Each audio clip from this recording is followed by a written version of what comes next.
Mesdames, Mesdemoiselles et Messieurs, bonjour. Je me présente Yannick Seyer. Je suis polytechnicien en nouvelles technologies de l'information et de la communication. Dans ce cours, je voudrais vous présenter comment faire pour créer votre projet. Excellent cours à tous.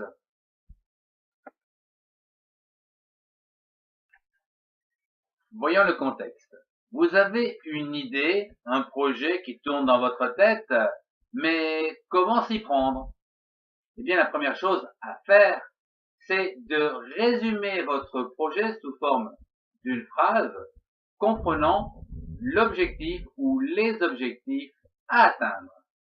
Exemple, vous voulez acheter une voiture et construire un garage pour l'abriter.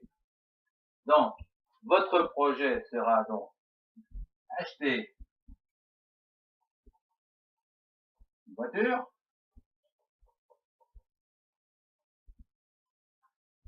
et faire un garage.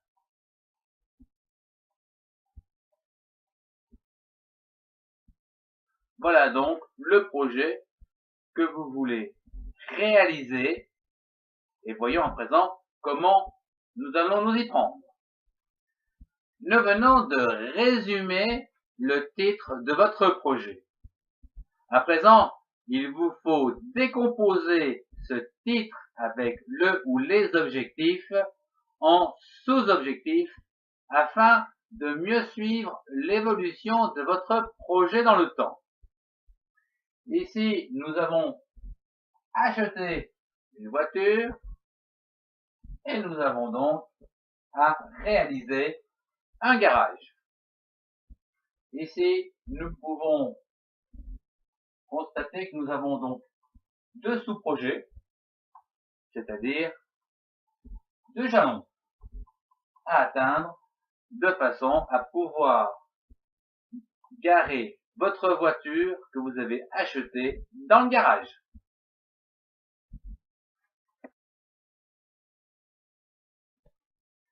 Je vous propose de commencer la réalisation de votre projet à l'aide d'un tableau comme celui-ci où nous allons inclure de suite les deux jalons constituant le titre de votre projet, à savoir le premier objectif à atteindre sera d'acheter la voiture et le deuxième objectif sera de réaliser le garage de façon à pouvoir garer votre voiture à l'intérieur. À partir du titre, nous avons pu établir les jalons ou encore sous-projets ou encore les sous-objectifs à atteindre, à savoir acheter une voiture et faire un garage pour l'abriter. À l'intérieur de ces sous-objectifs, eh bien, nous pouvons établir à présent les différentes tâches, c'est-à-dire l'ordonnancement des tâches de chaque sous-objectif ou jalon. Pour acheter une voiture, eh bien, j'ai fait relativement simple. Nous allons consulter le catalogue, acheter la voiture et la recevoir. Quant aux tâches pour faire le garage, elles sont résumées ainsi. Consulter les entrepreneurs, collecter les devis de ces derniers, puis choisir l'entrepreneur qui vous convient le mieux, et enfin monter le garage. Après les jalons et les tâches, voyons les relations entre ces dernières, plus communément appelées les prédécesseurs. La tâche numéro 2 est de consulter le catalogue, puis la tâche numéro 3, l'achat de la voiture. L'achat de la voiture ne se fera que lorsque l'on aura consulté le catalogue. Donc après la tâche numéro 2. Quant à la réception de la voiture, elle ne sera réalisée qu'une fois l'achat de la voiture réalisé, c'est-à-dire la tâche numéro 3. Consulter les entrepreneurs. Ici, nous pouvons réaliser cette tâche en même temps que consulter le catalogue, c'est-à-dire de début. puis collecter les devis, eh bien, les devis, on peut les collecter directement au même moment que SIS commence. Puisqu'on consulte les entrepreneurs, les devis arrivent quasiment en même temps ou avec la poste quelques jours plus tard. Le choix de l'entrepreneur fait suite, bien sûr, à la collecte des devis, donc suite à la tâche 7. Quant à monter le garage, eh bien, il fait suite au choix de l'entrepreneur et éventuellement donc un arrêté, une contractualisation entre l'entrepreneur et vous, définissant donc le temps de montage et tout ce qui concerne le garage à réaliser. Suite au titre de notre projet, les jalons, les tâches, les relations entre ces dernières et les durées délais de ces tâches, voyons à présent une représentation graphique de notre planification de projet, et ceci soit sous forme de perte. Moi, j'ai choisi ici sous forme d'un diagramme de Gantt. La tâche numéro 2 prend 2 semaines. Je vais dessiner ici. Puis la tâche numéro 3, l'achat de la voiture, 1 semaine, qui est consécutive à la tâche numéro 2. Donc, elle est consécutive avec une petite flèche. Puis la tâche numéro 4, qui est la réception de la voiture, qui va prendre 4 semaines, et qui est consécutive à la tâche numéro 3, par cette petite flèche. Consultez les entrepreneurs. Ici, nous avons dit que c'était la tâche numéro 2, début. Ça veut dire qu'elle commence en même temps que le début de la tâche numéro 2 et va durer 2 semaines. Donc, elle est réalisée en parallèle avec la consultation du catalogue. Puis, la collecte des devis qui fait suite à début de la tâche numéro 6 est sur 3 semaines. Le choix de l'entrepreneur fait suite à la tâche numéro 7 et va durer 1 semaine. Voilà, 1 semaine. Quant à la tâche numéro 9, monter le garage, cette tâche fera suite à la tâche numéro 8, consécutive à la tâche numéro 8, et prendra 3 semaines. Ce qui va donc nous permettre, à partir de ce diagramme, de connaître la durée totale du projet, c'est-à-dire le chemin critique, qui est ici égal à 7 semaines.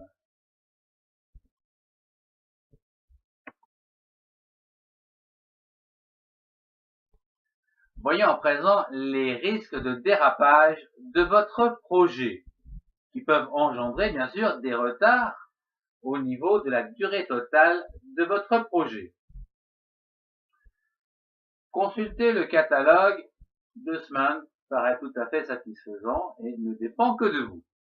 Quant à l'achat de la voiture, il est possible ici que l'achat soit supérieur à ce que vous aviez prévu et qu'il faille donc demander une rallonge au niveau de la banque. Et la banque peut prendre plus de temps que prévu. Et ici, il peut y avoir un dérapage au niveau du temps pour constituer les finances. La réception de la voiture ne dépend pas de vous, puisque c'est votre fournisseur, le constructeur, qui vous donne 4 semaines d'attente. Consultez les entrepreneurs 2 semaines. Là, ça paraît également tout à fait satisfaisant. Collecter les devis, eh bien, c'est sur 3 semaines, ce qui veut dire que nous avons 1 semaine de rallonge par rapport à consulter les entrepreneurs. Et si vous n'avez pas assez de temps, vous pouvez empiéter également sur cette 3e semaine, puisque la tâche de choix de l'entrepreneur ne sera réalisée qu'au bout ici de la 4e semaine. En ce qui concerne de monter le garage, eh bien, votre entrepreneur, lui, vous assure qu'en 3 semaines, c'est monté. Donc, ici, c'est sous sa responsabilité et non plus la vôtre.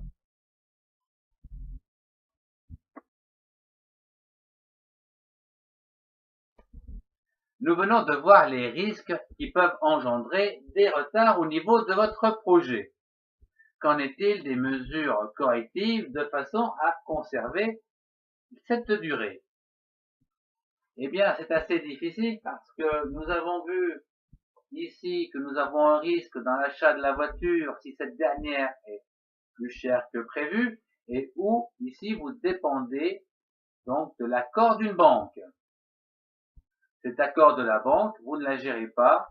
Donc, si la banque a un retard de une semaine, eh bien automatiquement, le délai de livraison de votre voiture aura une semaine de retard. Vous ne pouvez rien y faire.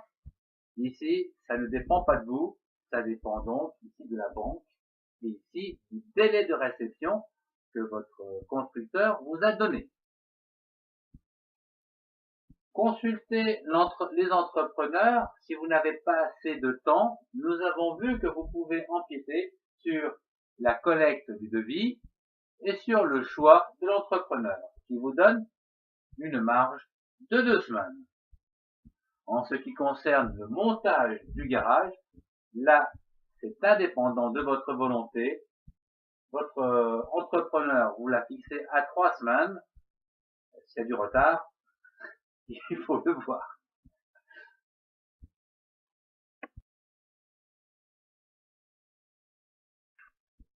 Nous arrivons finalement à une zone sensible, le budget. Quel est le coût donc de votre projet? Est-il réalisable? Eh bien, dans la première partie de votre budget, nous pouvons voir qu'il est dépendant que des ressources matérielles, puisque ici, c'est vous-même qui réalisez donc l'ensemble de l'achat, et ici, le constructeur vous demande simplement un chèque en bon uniforme, donc de la ressource matérielle de votre voiture. Le deuxième sous-projet, ici, nous avons à la fois des ressources matérielles et humaines. En effet, ici, il va falloir construire un garage, donc avec des matériaux, donc des ressources matérielles, et des personnes pour le construire, donc des ressources humaines, qui va donc être donné par le devis.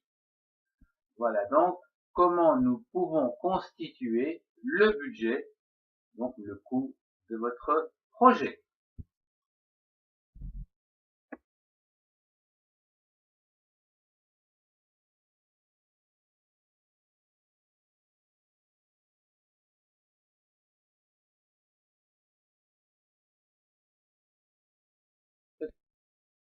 Ce cours se termine. Merci de l'avoir suivi. Au revoir et à très bientôt.